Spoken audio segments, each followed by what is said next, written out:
係咩巴陳仁儀。今次我要分享嘅主題就係長方體和正方體的體積。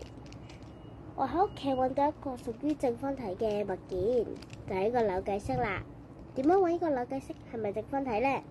可以拎把間尺嚟量度佢嘅長闊高。如果佢嘅長闊高都係一樣嘅話，佢就係正方體啦。又點樣計算佢嘅體積啊？我哋可以揾把間尺嚟揾佢嘅長闊高。我哋而家嚟揾下佢啦。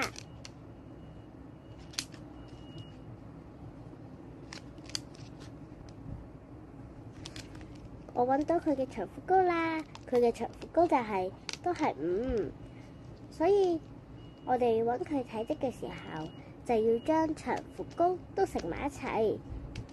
佢嘅長闊高都係5嘅話，我哋就係5乘5乘5。咁5乘5乘5又係咩啊？5乘5乘5就係125，所以佢嘅體積就係125 cm3。我今次嘅分享完畢，謝謝大家。